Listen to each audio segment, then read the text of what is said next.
Assalamualaikum warahmatullahi wabarakatuh. Om Swastiastu, Namo Buddhaya, salam kebajikan sahabat-sahabat dimanapun juga berada.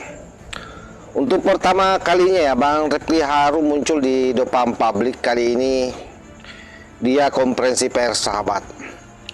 Dan luar biasa karena seolah-olah tidak ada kejadian.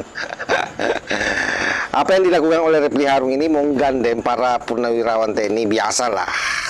Jenderal Sunarko yang memang sangat kecewa terhadap Pak Jokowi dan juga mungkin kecewa terhadap Pak Prabowo karena tidak mendapatkan apa-apa ya di dalam kekuasaan ini, terutama pada saat teman yang pernah sama-sama di TNI menjadi presiden tapi juga tidak dapat apa-apa. Luar biasa Refli Harun membabi buta, sahabat, pasca adanya isu terkait soal neno-nenonya dengan Dokter T ya. Itu ada kalau tidak salah 7 laporan yang akan dia ajukan, termasuk ke MK, termasuk KPU dia akan persoalkan, Pak Jokowi dia akan persoalkan kembali, dan termasuk para penyidik Polda Metro Jaya. Luar biasa ini. Seolah-olah apa yang terjadi dari pernyataan Farhad Abbas itu kesannya tidak ada. Jadi seolah-olah kejadian itu tidak ada, sahabat. Kali ini dia mencoba fight, muncul ke publik dan membawa banyak isu, terutama soal kasus ijazah palsu ini yang mencoba dia naikkan ritme perlawanannya. Nah, seperti apa pernyataan Refli Harun ini, kita dengar dulu secara bersama-sama. Assalamualaikum warahmatullahi wabarakatuh. Kawan-kawan semua, dalam masih Idul Fitri ya, walaupun kita sudah Senin akan bekerja, kami mengucapkan minal aidin wal faizin, mohon maaf lahir dan batin. Dan ini adalah kegiatan pertama Troya, dan nanti ternyata ada juga forum purnawirawan TNI yang melakukan gugatan citizen lawsuit. Satu-satu nanti kita akan jelaskan. Pertama-tama kami mengucapkan terima kasih atas kehadiran rekan-rekan media sekalian dalam press conference yang kita adakan untuk membahas hal-hal sebagai berikut ya. Pertama, kita akan membahas nanti soal citizen lawsuit yang diajukan oleh 9 jenderal, 6 kolonel, dan 2 warga negara biasa. Citizen lawsuit terhadap apa? Kepada Pengadilan Negeri Jakarta Selatan ya, atas dugaan melakukan abuse of power berupa penyelundupan hukum dalam penersangkaan kasus ijazah palsu, terutama terhadap Roy Suryo dan Dr. Tifauza Tiasum atau Dr. Tifa.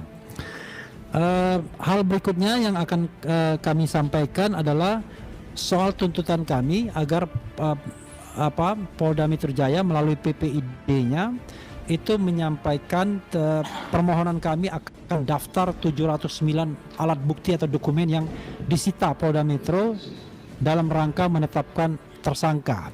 Itu yang kita ingin bahas juga. Nanti Saudara Al-Katiri akan menyampaikan. Kalau tadi Saudara Yaya Setia Nagara ya, Yasena ya. Oke. Kemudian kami juga bicara ada kemungkinan untuk melakukan citizen lawsuit, gugatan warga negara terhadap KPU, Komisi Pemilihan Umum, dan turut tergugatnya mungkin mantan Presiden Jokowi atau Presiden pada waktu itu, karena sudah lalai tidak mengerjakan tugasnya dalam melakukan verifikasi faktual terhadap dokumen yang diserahkan pada waktu itu ijazah ya. Karena di belakang hari kemudian memang terbukti tidak ada yang namanya verifikasi faktual, sehingga masih menjadi polemik.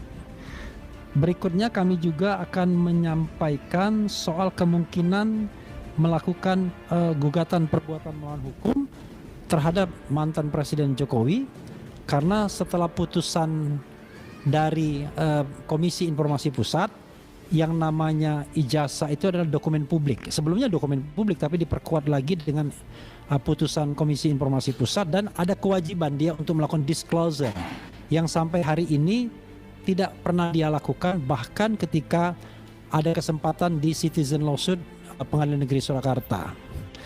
Berikutnya kami juga berencana mengajukan kembali permohonan ke Mahkamah Konstitusi karena kami protes. Masa Mas Roy, Dr. Tifa tidak diterima legal standingnya mengajukan pasal-pasal yang menersangkakan mereka. Bagi kami itu ridiculous, lucu ya. Karena itu kami akan ajukan kembali dengan sebuah format yang lebih meyakinkan mengenai kerugian konstitusionalnya. Karena ingat, itu bukan ditolak tapi dinyatakan tidak dapat diterima. Kemudian kami juga berencana insya Allah ya akan membuat laporan ke Bareskrim mengenai dugaan tindak pidana yang dilakukan oleh mantan Presiden Jokowi.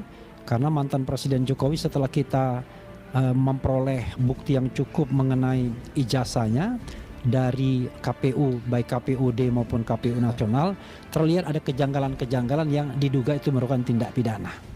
Salah satunya adalah misalnya bahwa dokumen-dokumen itu tidak konsisten. Harusnya kan kalau dokumennya satu kan konsisten, termasuk tanda tangan pihak yang menandatangani legalisasi atau legalisirnya.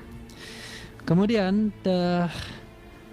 kami juga barangkali akan mengajukan gugatan perbuatan melawan hukum mengenai kemungkinan proses yang sudah overtime ini. Ya, nanti akan, kalau kita lihat kawan-kawan semua, sebenarnya penanganan perkara Tifa Roy atau Troy ini sudah melampaui limit waktu yang ditetapkan baik KUHP lama maupun KUHP baru. Yaitu harusnya sudah lewat. Kalau KUHP lama mengatakan setelah P19 dikembalikan oleh jaksa, harusnya dibalikin lagi 14 hari jangka waktunya. Kalau misalnya dikembalikannya 27 Januari, ya tambah 14 hari, harusnya bulan Februari, ini sudah bulan Maret, bahkan akhir Maret. Demikian juga kalau menggunakan KUHP yang baru. Tetapi kami juga akan menyurati kembali soal pemeriksaan saksi dan ahli kami kloter ketiga yang sesungguhnya sudah kami ajukan dan kelihatan juga prosesnya mandek. Itu kawan-kawan yang akan kami ajukan. Nanti saya akan minta beberapa teman untuk menambahkan ya. Dan kesempatan pertama, jadi seperti yang saya sampaikan sebelumnya sahabat, bahwa Refli Harun ini seolah-olah menganggap tidak ada masalah dengan apa yang disampaikan dengan Bang Farhad Abbas, malah menaikkan ritme perlawanannya. Jadi andaikan ini situasi perang, dia mau melepas 7 drone ya, atau 6 ya, 6 kalau tidak salah ada 6 atau 7 ya drone yang dia mau luncurkan untuk membombardir musuh-musuhnya, dan itu dibantu oleh Jenderal Sunarko ya semua sudah tahu lah siapa Jenderal Sunarko ini. Tapi biar bagaimanapun juga tetap kelihatan dari raut mukanya Refli Harun betapapun dia sangat bersemangat pada saat mengucapkan salam. Tapi sesuatu itu tidak bisa dia sembunyikan sahabat, bahwa dia sangat terpukul dengan situasi yang ada hari ini. Nah, oleh sebab itu kita jangan terkecoh. Ini adalah merupakan salah satu upaya cuci darah. Jadi istilahnya menghilangkan jejak. Tapi yang namanya netizen, kalau sudah tersuguhi dengan informasi, apalagi informasi ini datangnya dari Rismon Sianipar yang pernah berteman dulu, tentu hari-harinya banyak bersama kan. Dan itu disampaikan oleh Farhad Abbas yang sebelumnya sudah ketemu dengan Rismon dan bahkan katanya sudah melakukan perekaman sahabat. Ini membuat mereka memang kelimpungan. Dan jurus yang diambil ini adalah salah satu jurus sebenarnya untuk seolah-olah saja survive. Jadi seolah-olah dia memberikan sinyal kepada para pendukungnya bahwa kita masih siap melawan sekalipun didera dengan berbagai macam isu. Karena memang minggu ini luar biasa isu yang mendera mereka. Pertama melalui isu terkait soal chat WhatsApp itu yang sampai hari ini juga belum jelas siapa, apakah itu memang adalah ulah orang-orang yang tidak bertanggung jawab, atau hanya seolah-olah saja bahwa itu ulah orang-orang yang tidak bertanggung jawab. Karena faktanya sebagaimana yang disampaikan oleh Farhad Abbas, si Tifa itu ada 5 hari di Solo menunggu untuk ketemu dengan Pak Jokowi, tapi tidak mau ditemui sahabat ya. Jadi ini adalah jurus ngeles, jurus berupaya meyakinkan para pendukungnya yang hari ini sudah betul-betul lulu lantah. Mereka semua pada hadap diri, ya pasti malu lah. Karena kalau persoalan moral yang terblow up 1-2 hari ini, ya memang luar biasa serangan itu. Itu langsung ke jantung pertahanan kan.